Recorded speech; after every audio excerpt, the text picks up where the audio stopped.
नमस्कार. महाराष्ट्र केसरी कुस्ती स्पर्धा वाघोली या ठिकाणी होत आहे. सर्वांनी तर काल बघितलेला आहे आणि धक्कादायक निकाल पहलवान जयदीप पाटील यांच्याकडनं लागलेला आहे. तसं धक्कादायक म्हणू शकत नाही, कारण की वर्षभर त्यांची मेहनत आहे आणि पडद्यामागचे रिअल हिरो ठरलेले आहेत.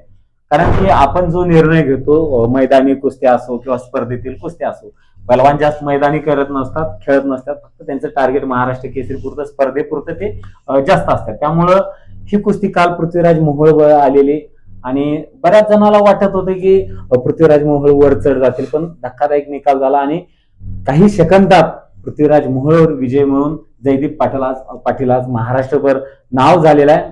महाराष्ट्र केसरीचे प्रबळ दावेदार म्हणून त्यांना ओळखलं जात आहे. त्यांचे कोच आहेत उत्तम दादा.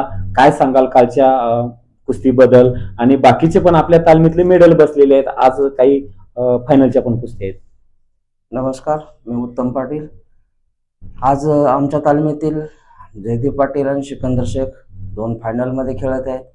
उत्तमदा, ओपन गटातनं पहलवान सिकंदर शेख आणि जयदीप पाटील आपल्या तालमीत नाही आलेले आहेत आणि गटात पण काही पहलवान आहेत. तर कोणकोणते पहलवान खेळले आहेत? काल खाल्या गटामध्ये 92 किलोला श्रीनाथ गोरे गोल्ड आहे. तसेच आज सुनील आणि रोहन पवार आज मातीतून फायनल आहेत.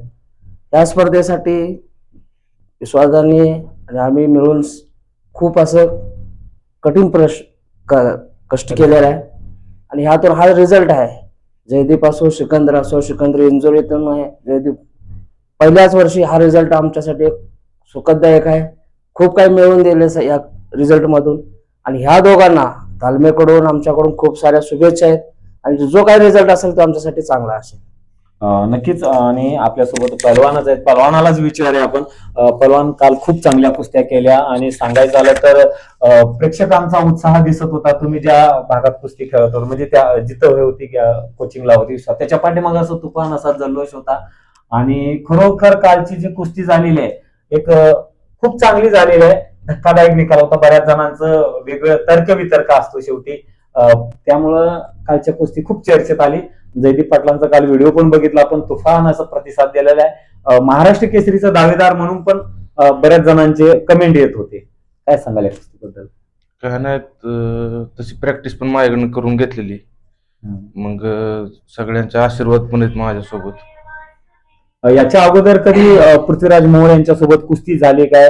तसं बघायचं झालं तर होम पिच वरती खेळत आहेत आणि अगोदरचा पण दोन्ही मैदानी असो स्पर्धेत असो पृथ्वीराज मोहोळ चांगले खेळाडू आहेत. परंतु त्या पलवानावरती विजय मिळवणं म्हणजे पण आपल्यासाठी एक यक्ष प्रश्न असतो की एका चांगल्या पलवानावर विजय मिळवणं खूप कठीण असते, परंतु ते आपण काही सेकंदातच विजय मिळवला आणि त्यामध्ये यशस्वी झाला. माझं पृथ्वीराज सोबत 4-5 वेळा कुस्ती झालेली. म्हणजे मैदानी नाही, स्पर्धेत झालेली आणि त्याने मला हरवले जास्त वेळा. मी पण त्याला 2 वेळा हरवलेले काल. तो आता कुस्ती असणार आहे तुमची हर्षवर्धन सदगीर आणि तुमची कुस्ती असणार आहे. तसं बघायला झालं तर 2019 ते महाराष्ट्र केसरी आहेत. माती मॅटवर दोन्हीकडे चालणारे अनुभवी सिनियर पहलवान आहेत. मग ह्या पहलवानावरच कशा पद्धतीनं कुस्ती होईल त्यासाठी काय प्रयत्न कराल? आणि तुमच्या माध्यमातून एक आशा आहे सोलापूर जिल्ह्याला, जेऊरला, आणि तसे तुमचे चुलते पण खूप मोठे आमदार आहेत. मी मुलाखत घेतली, त्यांची अपेक्षा एकच होती की तुम्ही महाराष्ट्र केसरी व्हावं. विश्वासदाचे पण स्वप्न आहे, उत्तमदा पण त्यासाठी प्रयत्नशील आहेत. तर तालमीला पण तुमच्या माध्यमातून खूप आशा आहे. काय सांगा? हर्षवर्धन सदगीर अनुभवानं पण मोठे आणि पैलवान पण चांगले आहेत. काय मी माझ्या आता एवढे दिवस प्रॅक्टिस केलेल्याचं बेस्ट देण्याचा प्रयत्न करेन. नक्कीच नक्कीच. शुभेच्छा तुम्हाला पुढील वाटचालीसाठी. आपल्या सोबत अमित भाऊ पण आहेत. अमित भाऊंचं जीव आहेच, कारण त्यांचे चिरंजीव पण गंगावेश तालमीत असतात. त्यामुळं गंगावेश तालमीला बऱ्याचदा येत असतात. जयदीप पाटील यांच्या पार्टनरच आहेत. तर काय सांगाल अमित भाऊ आपल्या पहलवानाबद्दल? नमस्कार सर. जयदीपची खूप जास्त प्रॅक्टिस करून घेतलेली. आम्ही 4 जण होतो 1 वर्षापूर्वी. तर जयदीप असन, मी, उत्तमदा आणि किशोरदा. फक्त किशोरदा त्याला म्हणले होते की आमच्यासमोर तू 1 वर्ष फक्त मला दे, 1 वर्षात आपण काय करू शकतो तुला मी महाराष्ट्र केसरीच्या कुस्तीच्या स्पर्धेच्या दाखवून. आणि काल कुस्तीला जाताना पण किशोरांचा फोन आलता कुस्ती झाल्यानंतर ना, तर म्हटले की म्हणजे शुभेच्छा दिल्या, चांगली कुस्ती केली बाळांनी, एवढं सांगतो की चांगली प्रॅक्टिस घेतलेली आहे. त्यानंतर उत्तम दादा 2 महिने सुट्टी होते, बाबूदात महिना 1.5 महिन्यात आम्ही होते.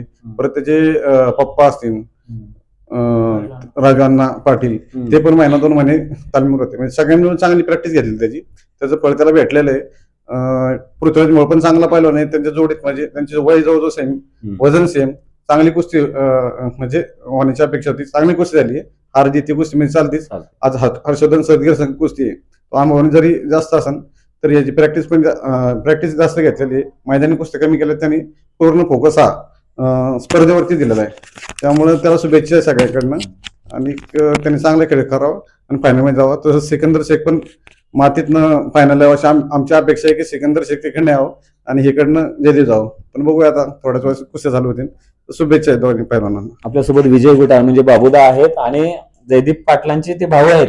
आणि प्रत्येक वेळेस तालमीत गावाकडनं फळं असो किंवा तूप असो, ते खुराकाचा जो असते ते घेऊन येत असतात.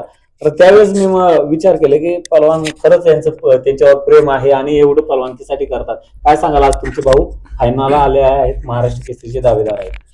आज बघायला गेलं तर आमची सगळ्यांचीच इच्छा, आमच्या करमाळा तालुका असन, आबांचे असन, अण्णांचे असन, भैया असन, पवनी, अखिल भाऊ, सगळे आम्ही त्यासाठी खूप म्हणजे सगळ्यांची इच्छा आहे की त्यांनी आता महाराष्ट्राची गदा घ्यावं. आणि आमची वाटचाल तरी चालू आहे. आता मस्त अनुभव आहेत पुढचे पैलवान, पण ते ह्यांनी पण भरपूर कष्ट केलेलं आहे. स्वतः म्हणा, उत्तमदा म्हणा, चामिता, निलेश भाऊ, सगळं त्याचं फळ आम्हाला आशा आहेत मिळावं. नक्कीच शुभेच्छा.